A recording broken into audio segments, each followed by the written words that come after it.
नमस्कार। मैं राकेश गुणवंत ताम्हनकर मेरे इस वीडियो चैनल के ऊपर आपका स्वागत करता हूँ। मित्रों, संत रामदास स्वामी द्वारा रचित श्री सार्थ दासबोध में हम चौथी पाद सेवन भक्ति का विचार करने वाले हैं। संत रामदास स्वामी कहते हैं कि मार्ग तो निश्चित ही है, परंतु वह गुप्त मार्ग है। अर्थात परमेश्वर का दर्शन करने का मार्ग ये एक गुप्त मार्ग है। परमेश्वर का दर्शन करने के लिए हमें अपने भीतर अंतःकरण में देखते हुए आगे बढ़ना पड़ता है। जहाँ तक हमारी दृष्टि जाती है और हमारा मन अनुभव करता है, वह सब असत्य है, यानी मायाजाल है। परब्रह्म को देखने के लिए अपना अहंकार छोड़कर आगे बढ़ना पड़ता है, क्योंकि परब्रह्म बुद्धि और इंद्रियों की सीमा से परे है। तो यदि हम अपने बुद्धि का प्रयोग करेंगे, अपने इंद्रियों के द्वारा परब्रह्म को देखने का प्रयास करेंगे, तो परब्रह्म को हम देख नहीं पाएंगे।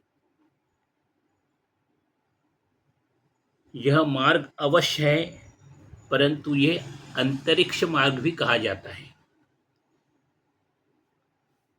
अर्थात हमारे अपने भीतर अंतःकरण को देखते हुए हम परमेश्वर का दर्शन करने के लिए आगे बढ़ते हैं, क्योंकि शास्त्रों में बताया गया है कि हमारे हृदय में एक तरफ आत्मा और दूसरी तरफ परमात्मा है, और इन दोनों के मध्य एक बहुत ही पतला महीन पर्दा है, जिसको हम मायाजाल कहते हैं। जब तक आत्मा इस मायाजाल को हटा नहीं देती, तब तक आत्मा परमात्मा का दर्शन नहीं कर सकती। इसलिए संत रामदास स्वामी कहते हैं कि जो लक्ष्य है, जो ध्यान का ध्येय है, अर्थात वेद शास्त्र और आत्मज्ञान और अनुभव, इस त्रिविध को प्रतीति कहते हैं। प्रतीति यानी अनुभव कहते हैं। हमें स्वयं ही यह अनुभव करना पड़ता है, इसलिए स्वयं ही हमको इस मार्ग का अनुसरण करना पड़ता है। शास्त्रों का सिद्धांत, गुरु का उपदेश और हमारा स्वयं का अनुभव, जब ये तीनों एक रूप हो जाते हैं, तभी हमें परब्रह्म के दर्शन होते हैं। संत रामदास स्वामी कहते हैं, अनुभव के द्वार सत्संगति के माध्यम से और स्वयं के विवेक के द्वारा पूर्ण निश्चय के साथ अनुभव किए जा सकते हैं। यानी परमात्मा दर्शन का अनुभव सत्संगति करने से और स्वयं के विवेकपूर्ण बुद्धिपूर्वक निश्चय करके हम परमात्मा के दर्शन को अनुभव कर सकते हैं। संत रामदास स्वामी कहते हैं, सत्य अर्थात परब्रह्म को देखने का प्रयास करने पर असत्य अर्थात परब्रह्म माया विलीन हो जाती है। जब हम ईश्वर को देखने के लिए आगे बढ़ते हैं, तो माया अपने आप विलीन हो जाती है। यदि कोई माया को ही देखता रहेगा, तो वो परब्रह्म को नहीं देख सकता। इसलिए माया या परब्रह्म का अनुभव होना पूरी तरह देखने वाले के ऊपर निर्भर करता है कि आप देखना क्या चाहते हो। आप माया देखना चाहते हो या परमेश्वर का दर्शन करना चाहते हो। संत रामदास स्वामी कहते हैं, देखने वाला अर्थात दृष्टा, देखने की क्रिया और दर्शन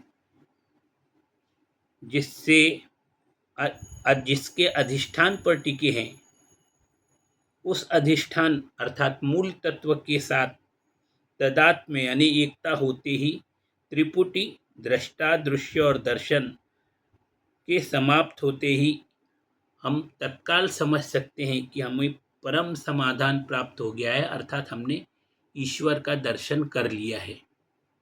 संत रामदास स्वामी कहते हैं, वास्तव में देखा जाए तो अनेक प्रकार के साधन सद्गुरु की कृपा से ही सिद्ध होते हैं। सद्गुरु के बिना कभी भी सन्मार्ग नहीं मिल सकता। अनेक साधन जो किए जाते हैं वे सद्गुरु की संगति में ही सफल होते हैं। सद्गुरु के बिना दूसरा कोई भी सन्मार्ग नहीं है। गुरु की कृपा से जो लाभ होता है वह विभिन्न प्रयोगों और साधनों, आयासों, कठिन प्रयासों, उद्योगों, विद्या अथवा अभ्यास से प्राप्त नहीं हो सकता। माने गुरु कृपा के बिना हमें किसी प्रकार भी सन्मार्ग प्राप्त नहीं हो सकता। जो अभ्यास और साधनों के लिए भी असाध्य है वह सद्गुरु के कृपा के बिना कैसे मिल सकता है। जो अभ्यास के द्वारा भी हमें नहीं मिल सकता, ऐसा सन्मार्ग का रास्ता बिना गुरु कृपा के हमें कैसे मिल सकता है। इसलिए सन्मार्ग को जानने के लिए संतों की संगति करनी चाहिए।